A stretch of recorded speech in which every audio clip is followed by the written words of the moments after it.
To be or not to be, that is the question. All right, fine, forget about Shakespeare.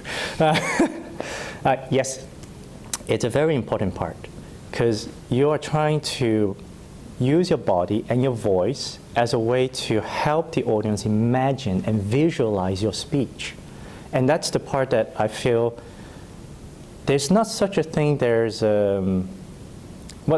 a thing that is too much, meaning that you're too theatrical, meaning that I feel like I'm watching a theater.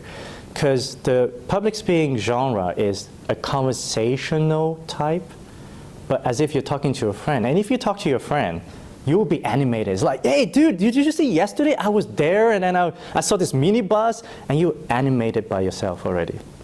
So the first thing is always keep in mind, it's conversational, and you can add a little bit of extra things. And I remember Vanessa Lee always tells me, if it's a big stage, you got to really be more exaggerated because people can't see from far. So that's true. Whether body language is important or is important to the speech or not, it depends what do you want to say. What's in your story? Like when I talk about something about death, you won't run around, yes? So you won't move around. So body language is powerful in a sense, not only about body movement, it can be about facial expressions, hand gestures. All these could be, well, even though it may not be very relevant, you can say actions speak faster than words. It depends on how big your audience are. If you are speaking to a small group, obviously you cannot move much. What I'm talking is body language. When you are competing in a bigger stage, you need to tell everyone that you are speaking to them. So that's why the body language will definitely enhance the effectiveness of your speech, because you want to communicate with the audience. Regarding vocal variety, I would say it is indispensable. Intonation, the pausing, the pitching, the volume, this is what public speaking is all about. If you do not have any vocal variety, how can you build up the contrast? How can you build up the conflict? How can you bring out the change? So I think that these two elements, they are indispensable.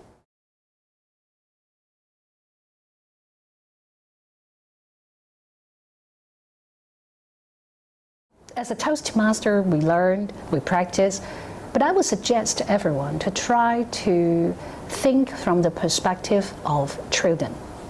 Kids, they are adorable. They expressed everything without any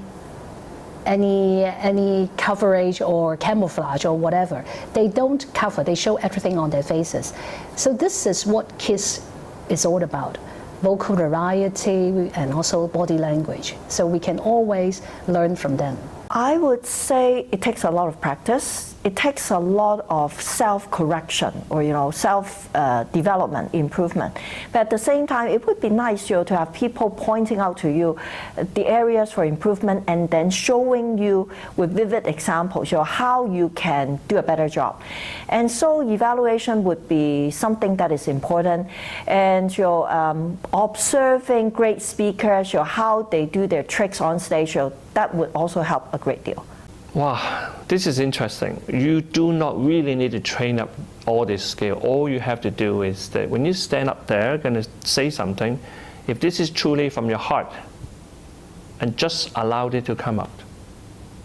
So that authenticity, that being very sincere, very genuine, is always needed.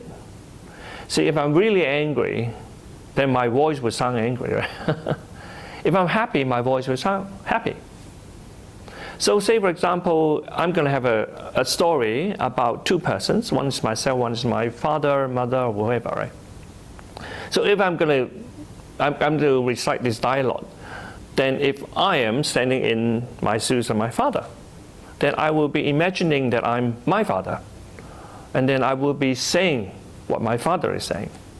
And interestingly, that vocal variety will come into place.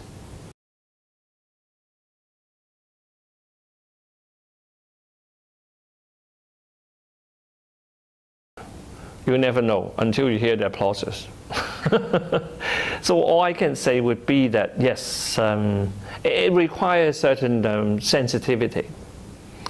Say as a speaker, of course, for a not so experienced speaker, they may not know, but for an experienced speaker, one say, for example, I'm saying delivering a speech is very much like connecting with the audience, right?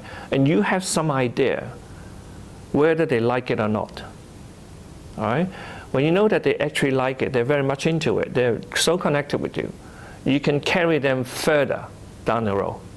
But you know, somehow you have crossed the line, going too much, then you know this is the time where you should kind of withdraw a little bit. So can't say, there's nothing cast in stone as to what you can do it. When the state of the audience is so excited, there's no such thing as overdoing it. But then of course there are times when they're a bit quiet, then obviously we need to kind of tune down a little bit, go along with the mood, go along with the pace before you decide what would be the right kind of intensity in terms of your voice, in terms of gestures. And of course culture matters. If you overdone it, the audience will feel dizzy, I believe, because you're busy walking around too much, pacing too much. It could be because you were thinking out loud, thinking in terms of your body, or if you don't do enough, then the audience would feel a bit bored, or it's like you're just standing there talking. I think you can see it from the audience reaction. I guess a lot of the times when people first start, they tend to do less or inadequate. And then when they gain more confidence, they seem to overdo it. So there seems to be a pendulum, moving from inadequate to more than necessary. And then somehow you need to adjust that little by little until you reach somehow the middle point, the midpoint, where you feel that I know too little is not enough and too much is too much. So it takes somehow an adjustment.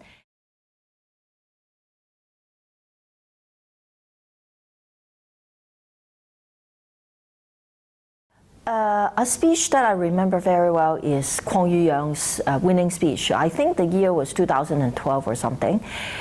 His speech title was Fortune Cookie. The reason why I was particularly impressed was because he used the stage so well to show the great distances between Australia and China. And he also used his body language very well in that particular case. So I would recommend people to watch that particular video on YouTube. Okay, there are actually two. One is from past world champion of public speaking. He started his speech before he actually make a sound. And he actually fell down on the stage before he even spoke.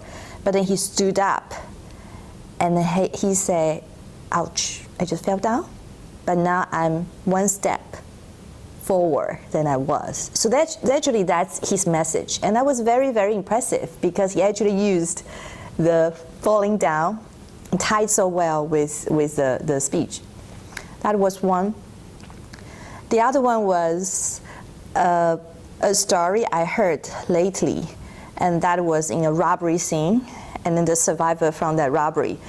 And I was just drawn into the scene so much when the speaker actually kneeled down and tried to show us how the robber pointed the gun against her head.